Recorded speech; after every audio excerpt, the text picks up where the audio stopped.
What's up, what's up, what's up, what's up, what's up? Gracious good morning to you good people. It's your girl KB. You know what I do and you know why I do it. It's Friday. It's August 7th and it's 3:51 in the a.m.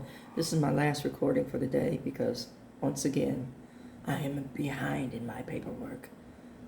Now, my day technically does not start until 6:30. Excuse me, 6 o'clock. I changed my hours. 6 o'clock. So, no, I'm not lollygagging, whatever that means. Anywho, saw a video yesterday. Black mom. And I have to specify this because black folks, old school black folks, we were raised different. Anywho, get back to the story. Black mom says she has an 18-year-old son who does nothing around the house, talks to her kind of slick, and has a sense of entitlement. Then she gave a backstory that her ex-husband has filled this child's head with a bunch of negative information about her. And the story goes on to say that the ex-husband was a pimp and he was charged with pandering and had to do some time. She, as a result of being the wife, now this is her story, was also charged, had to do some time. Now, I believe, she said she didn't know anything about his being a pimp.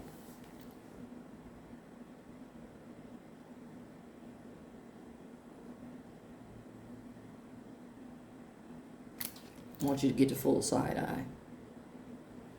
Girl,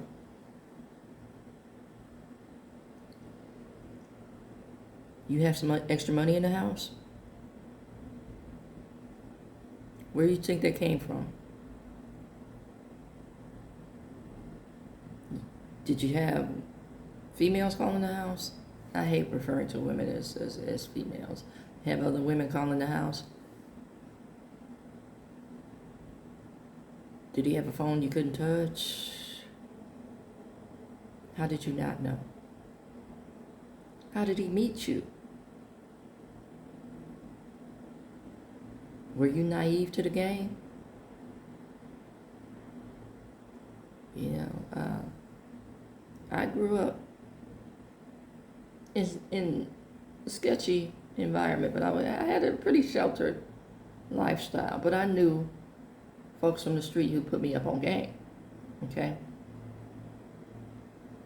Some of you may not have understood what I just said, so let me break this down. I grew up in the area that was known as the hood. I did not grow up in the thick of street life, but I knew people who did, who schooled me on what to look out for because they knew I was pretty sheltered. So I recognize game when I see it. Then I chose a profession, or the profession chose me, that has further elevated my gameology, if you will. Because I got folks running game all day, running drag, dropping lines, and it's like, no, sorry. When you get to the truth, then we can have this conversation. But okay, she tells the story. Then she said that as her son got older, he got all this negative information about her and talks to her real slick and refuses to do anything around the house. Now, at this point, first of all, I didn't believe the story. Second of all, you let my man live to be 18? You let my man live in your house to be 18? And give you lip? And talk about you? Again, I'm asking, where are you from?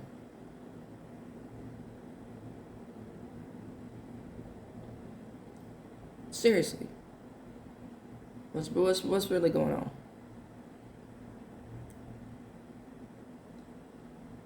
The very first time you talk to me slick, I'm going to tell you what I do, how I do, and why I do. The second time you fix your mouth to say something slick, I may extend grace. Ain't no third time, baby. Third time, pack your stuff and go live with the person who you think provides you with the mostest. And don't call me when it's time to put money on your books. Straight up. Straight up. Now, a little backstory on my part. I've shared that I grew up in a house with horrific domestic violence. My sister and I are just starting to unpack this. We're both in our 60s. I, in my teens, decided I'm not going to be a victim. And so I have a very low threshold for bullshit. You feel me? Took my sister a while, but she's now there. But she's still more long-suffering than I am. And that's because of her religious beliefs. I'm not long-suffering. Ain't gonna do it. Ain't gonna be a victim to nobody. Like I said, I may extend grace, but no. That being said, you're not going to play in my face. You're not going to play on my emotions. Go do what you need to do. So long story short, no, it's too late for that, but here we go. I remember mouthing off at my mother at one point. And I can't say I was in double digits of age yet. But I decided I'm going to announce I'm going to run away. My mother politely told me, that's fine.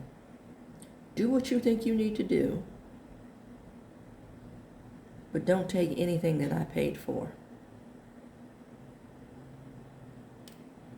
Now, after sitting on the front stoop in my underwear and socks, she allowed me to keep those for a couple of minutes. I rethought my decision. Some of you need to stop extending courtesies to people who don't appreciate them, who believe they're entitled to everything but don't appreciate anything, and to be a parent and stop trying to be a friend. Bottom line.